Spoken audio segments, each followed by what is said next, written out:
राष्ट्रीय आपातकाल लगाना है, इस तरीके के जो भी कानून है ये सब के सब हमारे केंद्र की सरकार ही तय करेगी। यही नहीं, अगर आप वित्तीय वितरण की बात करेंगे, पैसों के बंटवारे की बात करेंगे कि कौन से स्तर पर सरकार को ज्यादा पैसा मिलता है, फिर आप पाएंगे कि केंद्र की सरकार जो केंद्र के स्तर पर है उनको अधिक पैसा मिलता है, उनके पास अधिक मौके हैं पैसा कमाने के, बजाय इसके कि आप राज्य की सरकार को अगर आप देखिए तो राज्य की सरकार के पास केंद्र की तुलना में टैक्स या इन चीजों से पैसा कम आता है। अगर आप केंद्र की तुलना में, अगर आप राज्य की तुलना में देखें तो केंद्र बहुत ज्यादा सशक्त है। केंद्र ही है जो राज्यों की सरकार को भी हटा सकते हैं किसी न किसी बहाने से। राज्यों के जो मुखिया है, राज्यपाल, वो भी केंद्र की ही सहमति से बनाए जाते हैं। केंद्र ही तय करेगा किसे राज्यपाल बनाया जाएगा, किसे नहीं। तो ऐसे इतने सारे उदाहरण हैं जो कि दर्शाते हैं कि केंद्र सरकार भारत में बहुत सशक्त है। तो संघवाद शक्तियों के बंटवारे की बात तो करते हैं, लेकिन शक्तियों का बंटवारा ऐसे नहीं करते हैं कि केंद्र और राज्य को बराबरी का दर्जा दे। इसके कई सारे उदाहरण मैंने आपको बताए, जैसे कि पहला, किसी भी राज्य के क्षेत्र को अलग करके दो राज्य बना देना, राज्य को मिला करके एक राज्य बना देना, राज्य की सीमा में कोई बदलाव करना, राज्य के नाम में बदलाव करना, ये सारी शक्तियां केंद्र के अधीन है, राज्य इसमें कुछ नहीं कर सकते। एक और उदाहरण मैंने आपको आपातकाल का दिया। केंद्र सरकार के चाहने पर ही आपातकाल की घोषणा होगी, राज्य सरकार इसमें कुछ नहीं कर सकती। राज्यों के स्तर पर राष्ट्रपति शासन लगाया जा सकता है, जहां पे राज्य की सरकारों को बर्खास्त भी किया जा सकता है, वो भी केंद्र सरकार के ही अधीन आती है शक्ति, उसमें भी राज्य की सरकारें कुछ नहीं कर सकती।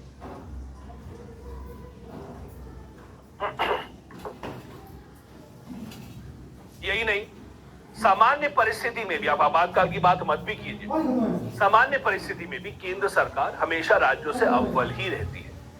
जैसे मैंने आपको बताया, राजस्व स्रोत की आप बात करें, पैसे किसके पास कितने आते हैं, टैक्स का पैसा कहां पे कितना जाता है, तो आप पाएंगे केंद्र सरकार के पास हमेशा टैक्स का पैसा, राजस्व हमेशा ज्यादा आता है अगर आप राज्यों से उसकी तुलना करेंगे तो। ये भी इसीलिए होता है क्योंकि केंद्र सरकार को ज्यादा शक्तियां मिली हैं। अब जो हम जीएसटी भरते हैं वो जीएसटी जाता है केंद्र सरकार के पास, फिर वो बांटते हैं। राज्य कई बार परेशान होते हैं कि हमारे हिस्से का पैसा देने में आप बहुत विलंब करते हैं, केंद्र कहता है हाँ अभी दे रहे हैं, तो वो जो विलंब होता है वो भी अच्छी बात नहीं है। यही नहीं, केंद्र के स्तर पर अगर आप देखेंगे तो हम जो अपना इनकम टैक्स देते हैं, जो हम अपनी नौकरी, जो हमारा वेतन होता है उससे हम ऋण, जो उससे हम टैक्स देते हैं, वो भी जो टैक्स है कहीं ना कहीं हमारा केंद्र सरकार के पास ही जाता है, और केंद्र सरकार ही फिर तय करती है कि राज्यों को कितना मिलेगा, कितना नहीं मिलेगा। कई बार वादा करने के बाद बहुत विलंब से दिया जाता है। तो हर तरीके से आप देखें केंद्र के पास ही बहुत ज्यादा शक्तियां हैं, और यही बात थोड़ा सा हमारे राजनीतिक प्रणाली में खलल डालती है। कैसे? देखिए, अभी आप देखिए केंद्र में एक पार्टी की सरकार है।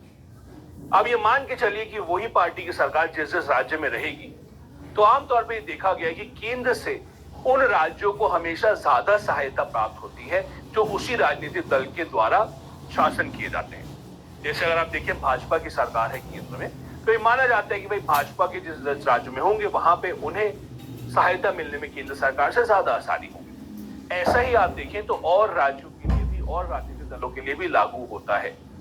जब केंद्र में कांग्रेस की सरकार रहती है तब तक आप पाएंगे कि कांग्रेस की सरकार जिन जिन राज्यों में उनके राजनीतिक दल की सरकार है उनको ज्यादा आसानी से शासन करने में मदद मिलती है। इसीलिए जो संघवाद का ढांचा इस तरह से है कि केंद्र सरकार के पास जब ज्यादा शक्तियां होती हैं तो वो राज्यों के बीच में भी भेदभाव कर सकते हैं, और इस बात की परेशानी हमने अभी भी देखी है। इसके अलावा जैसे मैंने आपसे कहा, सरकार जो केंद्र की होती है वही है जो कई सारे अलग अलग संस्थाएं, निकाय हैं जिनका संगठन करती हैं, जो राज्यों पर भी एक तरीके से अपना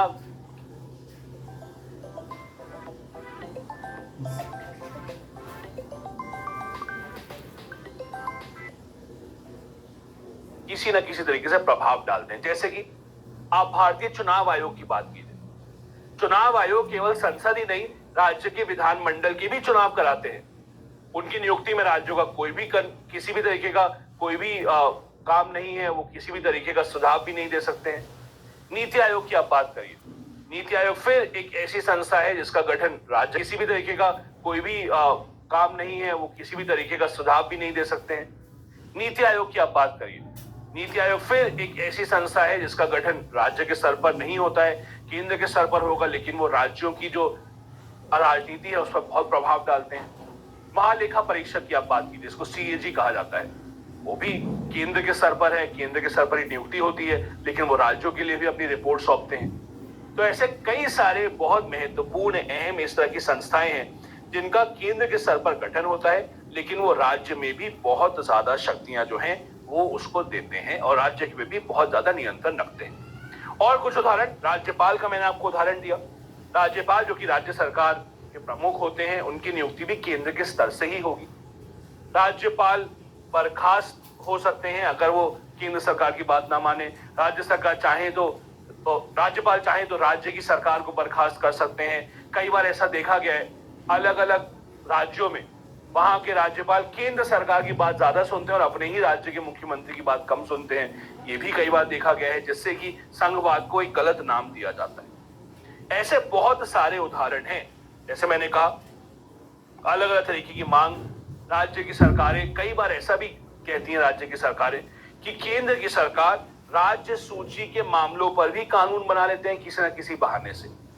जैसे कि अभी कृषि कानूनों का जिक्र हुआ।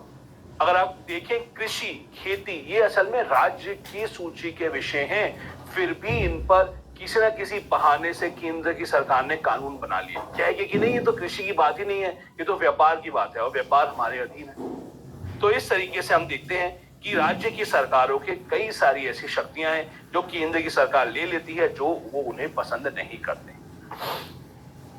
इसी तरीके से अनुच्छेद 257 क्या कहता है? प्रत्येक राज्य कार्यपालिका की शक्ति का प्रयोग इस प्रकार किया जाएगा जिससे यह संघ की कार्यपालिका शक्ति के प्रयोग में कोई बाधा ना डाले। मतलब फिर संविधान ये कहता है कि अगर राज्य और केंद्र के बीच की तुलना की जाएगी, केंद्र की शक्तियों को हमेशा ज्यादा आंका जाएगा राज्य की शक्तियों के मुकाबले। राज्य ऐसा कोई नियम नहीं बनाएगा जो केंद्र के नियमों के विपरीत जा रहा हो। राज्य अपने खुद की आजादी से कार्यपालिका चला तो सकते हैं, लेकिन उनके नियम केंद्र के नियमों के अधीन रहकर ही काम करेंगे। ये फिर बताता है कि हमारा संघवाद किस तरीके से बटा हुआ है।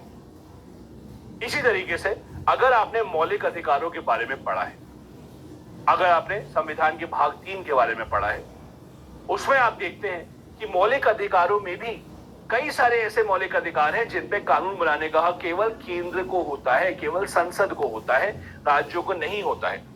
अनुच्छेद 33, अनुच्छेद 34, ये कुछ ऐसे प्रावधान हैं, कुछ ऐसे अनुच्छेद हैं जिन पे कानून बनाने की शक्ति केवल केंद्र को दी है, राज्य को नहीं दी। एक और चीज जैसे राज्य सरकारों को आपत्ति है, जो शायद आपको भी दिलचस्पी हो, जिसमें कई राज्य की सरकारों को आईएएस अफसर, आईपीएस अफसरों से बड़ी दिक्कत है। ये अखिल भारतीय सेवा में आते हैं। ये जो अखिल भारतीय सेवा है, ये एक बहुत ही अलग तरीके की प्रणाली है जो बहुत और देशों में नहीं देखी जाती है। अखिल भारतीय सेवा के अफसर वो अफसर जो कि केंद्र सरकार द्वारा नियुक्त किए जाएंगे। केंद्र सरकार ही है जो इसके लिए पूरा परीक्षा कराएगी। केंद्र सरकार ही है जो चुनती है कि कौन आईएएस बनता है, कौन आईपीएस बनता है, और वो चुनने के बाद उन्हें राज्यों पर भेज दिया जाता है कि आप राज्यों के स्तर पर जाकर के काम कीजिए। कई बार राज्य की सरकारें ऐसा कहती हैं कि जो अखिल भारतीय सेवा के अफसर हैं, ये राज्य में होते हुए भी राज्यों से ज्यादा केंद्र की बातें सुनते हैं, ये केंद्र के अधीन जाता है। ये थोड़ा सा पेचीदा मामला है। अखिल भारतीय सेवा में अगर आप आईएएस हैं या आईपीएस हैं, तो आप एक तरीके से दोनों सरकारों के अधीन हैं। आप केंद्र के अंतर्गत भी काम करेंगे और आप राज्य के अधीन होकर भी काम करेंगे। राज्य के पास शक्ति जरूर है कि वो आपका स्थानांतरण कर सकते हैं, ट्रांसफर कर सकते हैं, लेकिन वो आपको नौकरी से हटा नहीं सकते। आपको नौकरी से हटाने की शक्ति केंद्र सरकार के पास ही होती है, क्योंकि इसीलिए राज्य की सरकारें आईएएस अफसरों पर बहुत दबाव नहीं बना सकती, उन्हें हटाने की धमकी नहीं दे सकती। तो कई बार राज्य की सरकारों की केंद्र से शिकायत रहती है कि हमें आपके अखिल भारतीय अफसर नहीं चाहिए, हम अपने राज्यों के अफसर से काम चला लेंगे। लेकिन अखिल भारतीय सेवा भी इसका एक उदाहरण माना जाता है कि किस तरह से केंद्र अपनी शक्तियां दर्शाता है और राज्य को यह समझाता है कि भाई देखिए, शक्तियां हमारे पास है, हम ज्यादातर अफसरों की नियुक्ति करेंगे और हम ही हैं जो ये तय करेंगे कि केंद्र के स्तर पर और राज्य के स्तर पर कौन काम करेगा। इसी वजह से राज्य और केंद्र दोनों के बीच में भारत में बहुत तनाव रहता है। क्यों? क्योंकि भारत में जब दोनों तरफ से अलग अलग चुनाव होते हैं, कोई राजनीतिक दल केंद्र में होता है, कोई राज्यों में होता है, तो हमेशा ये बात पे आ जाती है बहस कि केंद्र सरकार कुछ राज्यों की ज्यादा मदद कर रही है और कुछ राज्यों की कम मदद कर रही है। आमतौर पे आरोप लगाया जाता है कि जिस राजनीतिक दल की सरकार राज्य में है और केंद्र में है, वहां पे उन राज्यों को हमेशा ज्यादा मदद मिलती है। इसकी वजह से बहुत ज्यादा तनाव बना हुआ है। इसका बहुत मुख्य आप उदाहरण पश्चिम बंगाल और केंद्र सरकार के बीच के जो रिश्ते हैं पिछले कुछ सालों में, उसको आप देख सकते हैं। कई बार ऐसी चीजें हुई हैं कि पश्चिम बंगाल से किसी आईएएस आईपीएस अफसर को केंद्र ने अपने पास बुलाया तो वो मिलने से मना करते कि नहीं, हम नहीं आएंगे। पश्चिम बंगाल में ऐसा कि आप देख सकते हैं, वहां के राज्य सरकार की, केंद्र की राज्य सरकार और राज्य सरकार जो केंद्र में है हमारी, उनके साथ हमेशा तनाव बना रहता है, क्योंकि लगता है कि राजनीतिक दल आपस में एक दूसरे की टांग खींचने की कोशिश कर रहे हैं, जो कि असल में लोगों के लिए, जो वहां पे नागरिक रह रहे हैं, उनके लिए बहुत बहुत बहुत ज्यादा दुर्भाग्यपूर्ण बात है। केंद्र सरकार की कई सारी योजनाएं हैं जो राज्य नहीं चलाते हैं, बोल के कि नहीं हम नहीं चलाएंगे, हमारी अपनी खुद की योजना अच्छी है। जैसे कि भारत सरकार की आयुष्मान भारत योजना है। 19 तारीख को आयुष्मान भारत योजना बहुत सारे राज्य नहीं चलाते हैं, ये बोल के कि नहीं हमारे पास अपनी योजना है, हमें नहीं चाहिए इनकी योजना। इस तरह से तनाव और टकरार बहुत ज्यादा उत्पन्न हुआ है राज्य और केंद्रों के बीच। खास करके ये तनाव वित्तीय शक्तियों को लेकर के, राजस्व लेकर के और ज्यादा बढ़ा है। जैसे मैंने कहा, भारत में हमेशा ये दिक्कत रही है कि सरकारों के पास पैसा ज्यादा नहीं होता है। बहुत कम लोग भारत में टैक्स देते हैं सच्चाई से, और वो टैक्स के पैसे का बंटवारा कैसे होगा केंद्र और राज्य में, इसके बारे में कई तरीके के सवाल, कई तरीके की लंबी लंबी बहस अभी भी चलती है। राज्य की सरकारों को लगता है कि उनके साथ नाइंसाफी हो रही है, उनको लगता है कि उनको जितना उनका हक है उससे काफी कम पैसा दिया जाता है, और ये बात तब ज्यादा बढ़ जाती है जब राज्य और केंद्र में अलग अलग राजनीतिक दल होते हैं। जैसे कि मैंने आपसे शुरुआत में कहा था, मैं आपसे 6:30 बजे थोड़ा बहुत रुक के कुछ सवाल जवाब कर लूंगा, तो अब आप कुछ सवाल जवाब है तो करिए, उसके बाद हम फिर आगे बढ़ाएंगे। प्रज्ञांश का सवाल है, is any type of federalism? Pragyansh, मैंने आपसे शुरुआत में कहा था, शायद आप बाद में ज्वाइन किया आपने, दो तरीके के आमतौर पर संघवाद देखे जाते हैं। अमेरिका का अलग है, भारत का अलग है। अमेरिका का संघवाद वो है जहां पे राज्यों को ज्यादा शक्ति है, भारत का संघवाद वहां है जहां भारत में केंद्र को ज्यादा शक्ति है। एक और सवाल है, difference between decentralisation and federalism. Decentralisation का मतलब होता है विकेंद्रीकरण, जहां पे आप शक्तियों का बंटवारा हर स्तर पर करें, पंचायत को भी शक्ति दी है, नगर पालिका को भी शक्ति दी है, वो विकेंद्रीकरण होता है। फेडरलिज्म मतलब होता है बस आपने राज्य और केंद्र के बीच में शक्तियों का बंटवारा किया हुआ है। एक सवाल है फिर मेरे पास, आईएएस आईएफएस की नियुक्ति कौन करता है? केंद्र की सरकार करती है। फिर एक सवाल है, कोशिश कीजिएगा सवाल जो हम आज पढ़ रहे हैं उससे ही जुड़े हुए रहे तो बेहतर रहेगा। फिर सवाल है, ऐसा क्यों करते हैं केंद्र सरकार की, कैसे रोका जा सकता है, क्योंकि ये तो गलत है। आपको यहाँ से गलत लग रहा है, लेकिन जब वो सरकार में पहुंचते हैं उनके लिए सब सही। देखिए, कोई भी राजनीति में इसलिए आता है कि उनके पास शक्तियां उनके हाथ में रहे, तो कोई भी अपनी शक्तियों का बंटवारा नहीं करना चाहता है। बड़े भाई बहन छोटे भाई बहन को टीवी का रिमोट नहीं देना चाहते हैं, वो तय करना चाहते हैं सब कुछ उनके पास रहे। तो फिर ऐसा ही केंद्र और राज्य के बीच में है। रितिका कह रहे हैं, आपातकाल के समय मौलिक अधिकार निरस्त हो जाते हैं। जी नहीं, सारे नहीं। भारी आपातकाल लगता है तो अनुच्छेद 19 निरस्त हो जाता है, 20 और 21 कभी निरस्त नहीं होते, और बाकी के लिए राष्ट्रपति आदेश देंगे तो वो निरस्त होंगे। मैं वही सवाल लूंगा जो कि जो हम आज विषय चर्चा कर रहे हैं उससे जुड़े हुए होते हैं, तो कृपया करके वहीं से जुड़े हुए सवाल पूछें। एक सवाल है, सर सपोज कि केंद्र के कानून से ज्यादा बेटर राज्य का कानून है, तब भी केंद्र का कानून लागू होगा? जी हाँ। देखिए, बेटर है या नहीं है वो कौन तय करेगा? भाई, आपकी नजर में कुछ बेटर हो सकता है, किसी और की नजर में ना हो। आपको हो सकता है राजमा चावल बेटर लगे, किसी को कड़ी चावल बेटर लगे, तो ऐसा तो नहीं हो सकता ना। कानून बेटर है, कौन तय करेगा? ऐसा कुछ नहीं होता है, बेटर या वर्स। फिर सवाल मैं कोशिश कर रहा हूं जो मेरे से इस विषय से हैं वही वाले में लूं। जैनब कह रही है, संघवाद में, भारत में क्यों संघवाद की आवश्यकता पड़ी? हमने पहले भी चर्चा की, भारत एक बहुत विविध, बहुत बड़ा देश है। बड़े देश में संघवाद की जरूरत पड़ ही जाती है, जहां आपको राज्यों में बंटवारा करना ही पड़ता है, बांद्रों में बांटना ही पड़ता है। और जब हम इतना विविध देश हैं तो हर जनता के लिए, हर तरीके के लोगों के लिए अलग कानून बनाने की आवश्यकता पड़ ही सकती है। जैसे हो सकता है पंजाब के जो किसान है उनके लिए अलग कानून बनाना चाहिए, वहीं किसान कोई उड़ीसा में बैठा है, कोई किसान केरल में बैठा है, उसका अलग कानून बनाना चाहिए। सबकी जरूरतें अलग हैं, तो इसलिए अलग अलग हमने सरकारें बनाई। फिर हम और देखते हैं, पूजा कह रही है क्या जिले का नाम चेंज करने की राष्ट्रपति की अनुमति लेनी होती है? जी नहीं, जिले का नाम बदलने की शक्ति राज्यों के पास ही है। उन्हें गृह मंत्रालय को बताना होता है ताकि नाम बदला जाए, सारा पोस्ट ऑफिस वगैरह में नाम बदलने की जरूरत पड़ती है, ये सब। फिर आशा करिए पंजाब का टैक्स सेंट्रल गवर्नमेंट के पास होता है। आशा का पंजाब नहीं, सारी सरकार का। ऐसे पंजाब को अलग से मत करिए, हर राज्य का ज्यादातर जो टैक्स का पैसा आता है वो केंद्र से ही उनको बट करके मिलता है, तो केवल ये राज्य की बात नहीं है। चलिए, तो ये सवाल मेरे इस विषय से जुड़े हुए थे तो मैंने वही लिए। बाकी आपकी जो सवाल है वो क्योंकि इस विषय से जुड़े हुए नहीं थे तो मैं भी उनको नहीं ले रहा हूँ। बाकी सवाल अब हम लोग अलग आखिर में जब इसको खत्म करेंगे क्लास को थोड़ी देर बाद, तब हम लोग ले लेंगे। अब अगर आप केंद्र और राज्य के संबंधों की बात करें भारत में, तो भारत में दोनों के बीच के संबंध अलग अलग दौर से गुजरे हैं।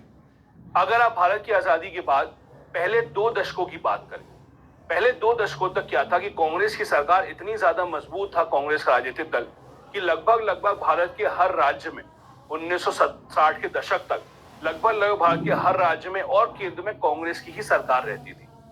जब हर राज्य में और केंद्र में एक ही दल की सरकार रही, तब तक कोई परेशानी नहीं थी, क्योंकि तब तो संबंध अच्छे होंगे। जब आप कहते हैं कि केंद्र और राज्य के बीच का जो संबंध है वो बेहतर नहीं है या वो खटास पड़ रही है उसमें, वो इसीलिए होता है जब राजनीतिक दल अलग अलग हो जाते हैं। जब एक ही राजनीतिक दल है दोनों जगह पे, तो ऐसी कोई परेशानी नहीं होती है। तो 1960 के दशक तक तो कोई परेशानी नहीं थी। 1960 के दशक के बाद जब आपने देखा कि अलग अलग प्रांतों में अलग अलग पार्टी जो बन के उभरती हैं, बहुत सारे ऐसे अलग अलग प्रदेश थे, अलग अलग क्षेत्र थे जहां पे क्षेत्रीय राजनीतिक दल उभरते हैं, तब जाकर के केंद्र और राज्य के बीच का जो संबंध है उसमें खटास पड़ना शुरू होती है और वहां पर लड़ाई शुरू होती है कि किसका ज्यादा वर्चस्व रहेगा, केंद्र की सरकार का या राज्य की सरकार का, जो नए नए क्षेत्रीय दल उभर करके आए हैं। और तब से ये चली आ रही है प्रथा कि केंद्र और राज्यों के बीच की लड़ाई है वो हमेशा रही है। लड़ाई बहुत मुद्दों को लेकर रही है जो हमने चर्चा की, लेकिन आमतौर पर तभी होता है जब राजनीतिक दल अलग अलग होते हैं केंद्र और राज्य में। जैसा मैंने कहा, 1960 के दशक के बाद जब कांग्रेस का प्रभुत्व खत्म हो जाता है और विपक्षी दल सत्ता में आने लगते हैं, तब ये परेशानियां शुरू होती हैं। 1970 का दशक बेहद अहम था। 1970 के दशक में भारत ने न केवल आपातकाल देखा, आपातकाल के अलावा भी 2-3 कुछ ऐसी चीजें देखी जो हमने इससे पहले कभी नहीं देखी थी। जैसे जब इंदिरा गांधी की सरकार हटी और जनता दल की सरकार आई 1977 के चुनाव में, तो जनता दल की सरकार ने आते ही सबसे पहले ये काम किया कि जिस राज्य में कांग्रेस की सरकार थी सबको बर्खास्त कर दिया रातों रात। क्यों? उन्होंने कहा कि अब तो लोगों का भरोसा नहीं है कांग्रेस के ऊपर, अब हम सारी सरकारें हटा रहे हैं। सोचिए, ऐसा हो सकता है आज के समय? केंद्र की सरकार में बदलाव हुआ, जनता दल की सरकार आई चुनाव जीत के, तो उन्होंने राज्य की सारी कांग्रेस सरकारों को ही बर्खास्त कर दिया रातों रात, ये बोल के कि भाई अब लोगों का कांग्रेस में भरोसा नहीं रहा क्योंकि हम चुनाव जीते हैं। ये राष्ट्रपति शासन का सबसे बुरा दुरुपयोग। और जैसा कि उम्मीद थी, कांग्रेस जब वापस सत्ता में आई इंदिरा गांधी के समय, उन्होंने भी आकर के सबसे पहले यही कदम उठाया 1980 में। जैसे ही वो सत्ता में वापस आई कि चलिए अब हम सत्ता में वापस आ गए, अब हम गैर कांग्रेसी सारी राज्य सरकारों को बर्खास्त करते हैं एक साथ। तो ये जो केंद्र और राज्य के बीच के संबंधों की जो खटास है 1970 के दशक से शुरू हुई और ये अभी तक आगे चल रही है। अभी भी आप देखेंगे कि दोनों के बीच में किसी न किसी तरीके से खटास पैदा हो गई है। अब पिछले कुछ सालों में एक और बहुत दिलचस्प बात होना शुरू हुई है। देखिए, जैसे कि पहले भारत के पहले 2 दशकों में कांग्रेस पार्टी का प्रभुत्व था, तो वो केंद्र में भी वही था, राज्यों में भी वही थे, तो संबंध दोनों के बीच में अच्छे बने हुए थे। अब क्या हुआ है, अब फिर से हम उस दौर में आ गए हैं जहां एक पार्टी का प्रभुत्व काफी ज्यादा हो गया है। तो केंद्र में वो है और कई सारे राज्यों में भी वो है। अभी ऐसा भाजपा को देखिए, तो कितने ही सारे भारत में राज्य जहां पे भाजपा की ही सरकार है। सर, गुजरात देख लीजिए, आप असम देख लीजिए, आप उत्तर प्रदेश देख लीजिए, आप और कितने ही राज्य देख लीजिए जहां पर भाजपा की सरकार है। आप कर्नाटक देख लीजिए। ऐसे में फिर एक बार ऐसा दौर आया है जहां पे केंद्र और राज्य, खास करके वो राज्य जहां पे उसी राजनीतिक दल की सरकार है जो केंद्र में, उनका संबंध थोड़ा बेहतर हो रहा है। लेकिन अभी जहां जहां पे भाजपा के विरोधी दलों की यहाँ पे सरकार है, वहां पे खास करके परेशानियां हैं और खास करके दोनों के बीच में लड़ाई बनी हुई है। अब राज्यों की कई बार ये मांग आती है कि हमें स्वायत्तता चाहिए, मतलब हमें एक तरीके से और आजादी चाहिए कि अपने निर्णय हम खुद ले सकें, अपने निर्णय हम खुद ले सकें। जैसे कि अपने निर्णय लेने में बहुत सारे अलग अलग आप इसके उदाहरण ले सकते हैं। राज्य की सरकार कहती है कि हमें ज्यादा चीजों पर टैक्स लगाने की आजादी दीजिए। जब से जीएसटी आया है तब से तो वैसे ही टैक्स लगाने की आजादी राज्यों से ज्यादा चीजों में चली गई है। अब राज्य जो है वो केवल शराब, पेट्रोल, इन सब चीजों पर टैक्स लगा सकते हैं। इसके अलावा ज्यादातर चीजें जिसपे कि राज्य की सरकारें अपना टैक्स लगाती थी, राजस्व इकट्ठा करती थी, वो मौके उनसे छीन लिए गए हैं। तो वो इसकी मांग रखते हैं, लेकिन जैसा कि मैंने कहा, एक बार आपके हाथ में शक्ति आ जाए तो कोई भी शक्ति बांटना नहीं चाहता है, फिर चाहे केंद्र में किसी की भी सरकार हो। तो किसी एक की सरकार को दोष देना ठीक नहीं है, क्योंकि केंद्र में किसी की भी सरकार हो, किसी ने भी इसमें बदलाव नहीं किया। ना तो कांग्रेस ने कभी बदलाव किया, ना तो जनता दल की सरकार है उन्होंने कभी ऐसा बदलाव किया, ना तो भाजपा ने किया। और मान के चलिए आगे भी केंद्र में जिसकी भी सरकार बनती है, देखिए राजनीति में सब लोग शक्ति धारण करने के लिए आते हैं, शक्ति और चाहिए उन्हें, तभी वो राजनीति में आते हैं। कोई राजनीति में ये सोच के नहीं आता कि मैं आऊंगा तो शक्ति किसी और को दे दूंगा। अब आप सोचिए खुद, इतनी मेहनत से किसी ने चुनाव जीता, इतनी मेहनत से आपने सरकार बनाई, तो क्या आप आके बोलेंगे चलो मैंने सरकार बना ली, मैं शक्ति किसी और को दे रहा हूं? नहीं, आप भी नहीं चाहेंगे। तो कोई भी सरकार इसलिए नहीं होता कि शक्तियां मैं बांट दूं। और ये बात हम देखते हैं किसी भी राजनीतिक दल के साथ।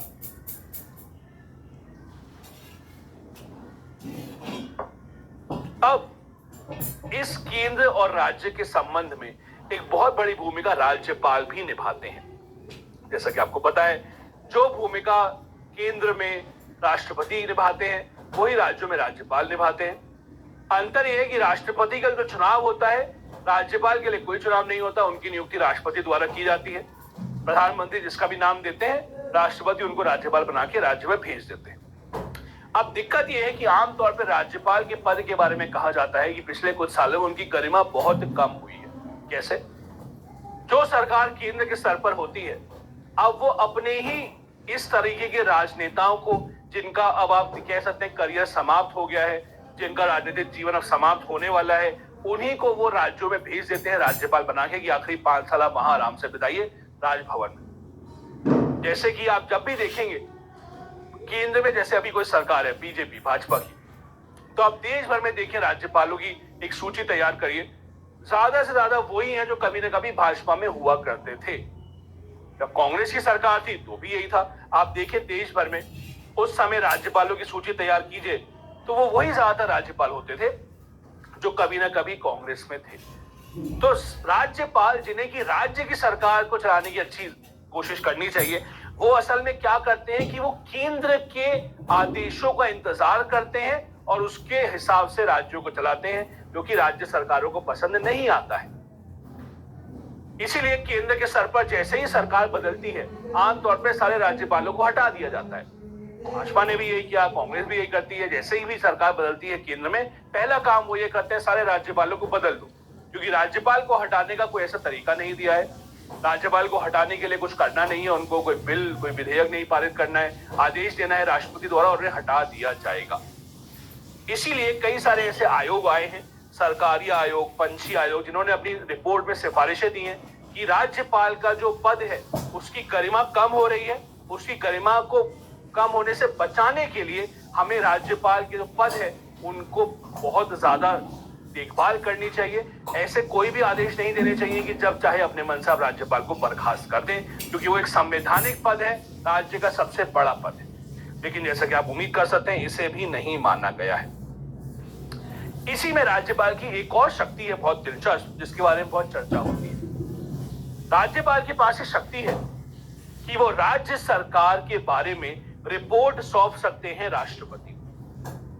अगर राज्यपाल को लगता है कि उस राज्य में जो प्रशासन है वो संविधान के अनुरूप नहीं हो रहा है, तो वो रिपोर्ट सौंप सकते हैं राष्ट्रपति को। उसमें वो सिफारिश कर सकते हैं कि राज्य सरकारों को बर्खास्त किया जाए। राज्य सरकार को बर्खास्त करने की सिफारिश राज्यपाल राष्ट्रपति को दे सकते हैं। ऐसा नहीं होता कि उस सिफारिश के दम पर ही राज्य की सरकार को बर्खास्त किया जाएगा। राज्य की सरकार को उसके बिना भी बर्खास्त किया जा सकता है, ऐसी कोई जबरदस्ती नहीं है। लेकिन राज्यपाल के पास ऐसी शक्ति होना कि आप अपने मन से अपनी जो राज्य की सरकार है उसको बर्खास्त होने की सिफारिश करें, ये भी एक बहुत गलत एक संकेत माना जाता है कि राज्यपाल ऐसा कैसे कर सकते हैं। लेकिन ऐसा हुआ है कई बार कि राज्यपाल अपनी ही राज्य की सरकार को बर्खास्त करने के लिए कई बार आदेश दे देते हैं। जैसे मैंने कहा था, जब तक एक ही दल की सत्ता थी 1967 तक, आप देखेंगे आमतौर पर एक ही दल की सत्ता थी पूरे भारत में, कांग्रेस की। जब एक ही दल की सत्ता होती है केंद्र पे और राज्य पे, तो आप राज्य की सरकार को क्यों ही बर्खास्त करेंगे? तब तो राज्य की सरकार केंद्र के हिसाब से ही चलेगी।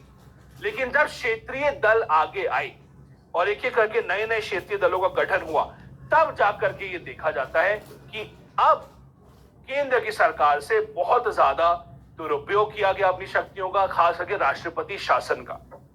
राष्ट्रपति शासन, जिसके बारे में अंबेडकर ने कहा था कि शायद ही कभी इसका इस्तेमाल होगा, उसका इस्तेमाल आज तक भारत के इतिहास में 100 से ज्यादा बार हो चुका है। भारत में आज केवल ऐसे 2 ही राज्य हैं जहां कभी राष्ट्रपति शासन नहीं लगा, छत्तीसगढ़ और तेलंगाना, क्योंकि ये नए राज्य हैं अभी। छत्तीसगढ़ और तेलंगाना को अगर आप अलग रखें तो पूरे भारत का ऐसा कोई राज्य ही नहीं है जहां राष्ट्रपति शासन कभी ना लगा हो। वो राष्ट्रपति शासन जिसके बारे में अंबेडकर ने कहा था कि अरे ये तो इस्तेमाल नहीं होगा, ये तो हम ऐसे लिख देते हैं, ये दर्शाता है किस तरह से राष्ट्रपति शासन का दुरुपयोग किया गया है। यहीं पे एक और मुद्दा है नए राज्यों की मांग का, जिसके बारे में बहुत ज्यादा चर्चा होती है। क्या? जैसा कि मैंने आपको बताया, भारत में नए राज्यों का गठन करना, 2 राज्यों को जोड़ देना, किसी राज्य को अलग अलग करके 2 राज्य बना देना, ये सारी शक्ति संसद के अधीन है, केंद्र सरकार के पास है।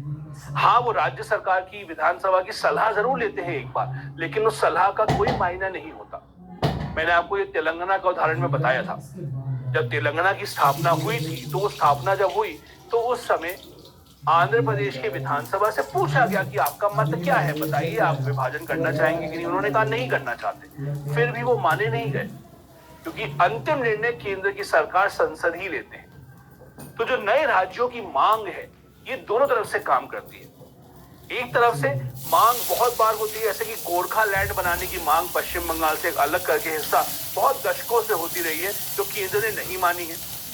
वहीं दूसरी तरफ ऐसे कई इलाके हैं जहां पे मांग ज्यादा नहीं होती है, फिर भी केंद्र सरकार अपने ही राजनीतिक फायदे के लिए नए राज्य बना देती है।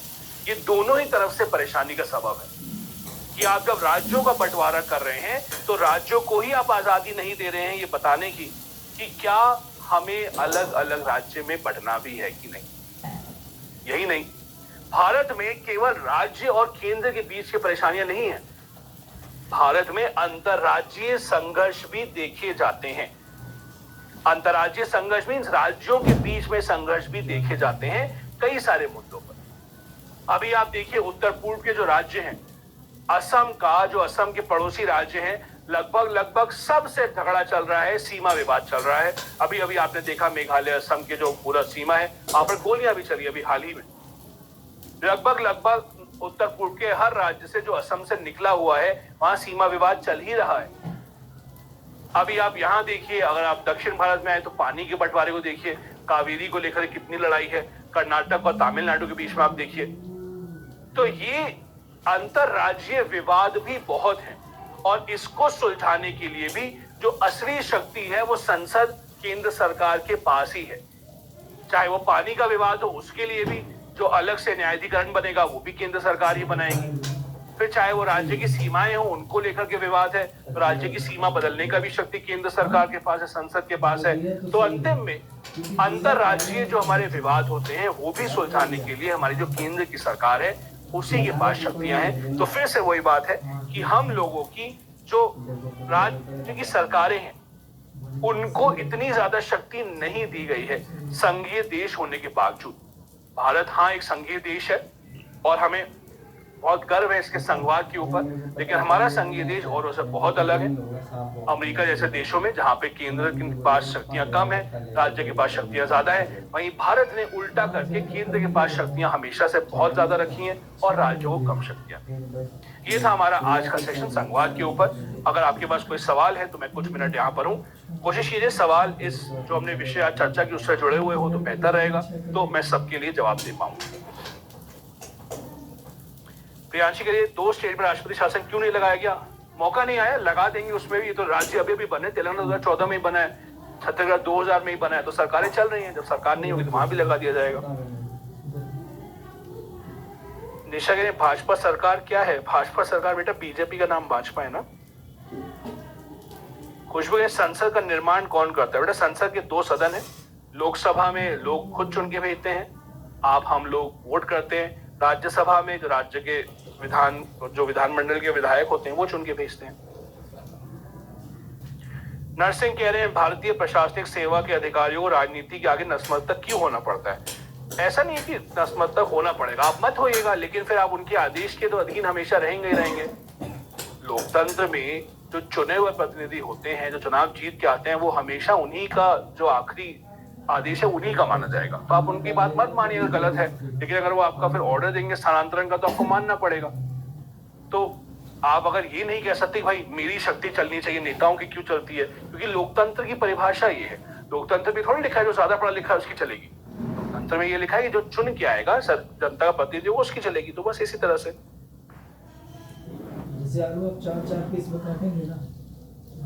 हालिमा कह रहे हैं राज्यपाल को कौन सी सरकार बर्खास्त करती है? राष्ट्रपति बर्खास्त कर सकते हैं राज्यपाल को। तो जब भी केंद्र सरकार में बदलाव होता है यही होता है। डाइस कह रहे हैं कन्फेडरेशन क्या है? बेटा कन्फेडरेशन, अमेरिका जब 2 देशों में टूटा था तो उन्होंने अपने एक देश का नाम कन्फेडरेट स्टेट्स ऑफ अमेरिका रख लिया था। कन्फेडरेशन भी एक संघवाद का ही नाम है, ऐसा देश जहां पे शक्तियों का बंटवारा, राज्य और प्रांतों का बंटवारा होता है। जो लोग कह रहे हैं संघवाद क्या है, मतलब आप काफी लेट आए हैं क्लास में। संघवाद का मतलब होता है केंद्र और राज्य बीच में शक्तियों का बंटवारा। बेटा राष्ट्रपति शासन क्या है ये आप आपातकाल वाले चैप्टर में पढ़ेंगे, अभी मैं नहीं बता सकता कि बहुत लंबा ये टॉपिक है। राष्ट्रपति शासन मतलब राज्य की सरकार बर्खास्त करके उस राज्य में केंद्र का शासन लगा देना। जैसा मैंने कहा कोशिश करिए इस विषय से जुड़े हुए सवाल हो तो बेहतर है। आपके वित्तीय आपातकाल और बाकी आपातकाल जुड़े हुए सवाल मैं अभी नहीं लूंगा यहाँ पे।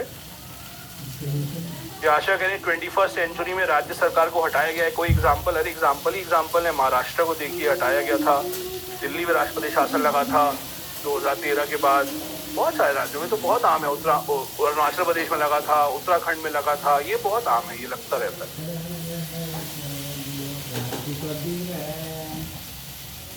जैसा मैंने कहा मैं बाकी और सवाल नहीं लूंगा कि प्रेसिडेंट का इलेक्शन कैसे होता है, आपातकाल कैसे लगता है, वो आपके अलग अलग चैप्टर है, उसके लिए आपको क्लास में आना पड़ेगा। यहाँ पे हम पूरी चर्चा करते हैं, ये हमारे के लिए एनसीईआरटी का संघवाद का चैप्टर है। संजय आपका सवाल छुप गया मुझे लग रहा है, तो आपको दोबारा शायद टाइप करना पड़ेगा। दोबारा टाइप करके मैं देख लूंगा।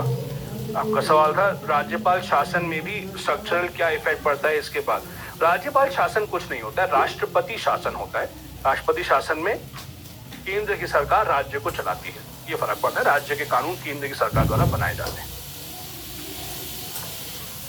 ठीक है।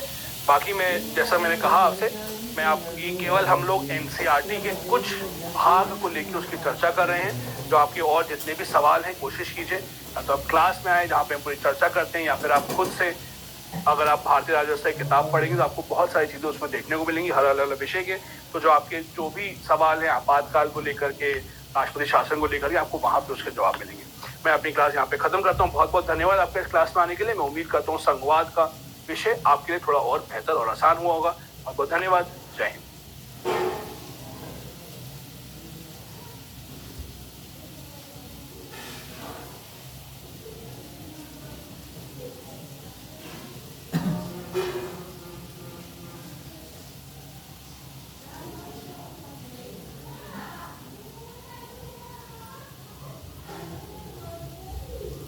हाथ में लगा तो उतना क्लीन नहीं है, लेकिन इधर क्लीन है। पानी तो डाल दो उसमें। पानी अभी नहीं, थोड़ा सा पकने तो दीजिए, पूरा आलू पक जाने दीजिए, उसके बाद पानी डालिए। अभी धनिया पाउडर, टमाटर भी पानी अभी थोड़ा सा पल जाए फिर टमाटर में डालूंगा। जब मन करे तब डाल लेना, कोई गल नहीं, मेरे को क्या करना। थोड़ा आलू पक जाए तो टमाटर डालूंगा, नहीं तो पानी डायरेक्ट डाल देंगे तो चिचिया आ जाएगा। यार 2:26 हो गए। हाँ 2:26।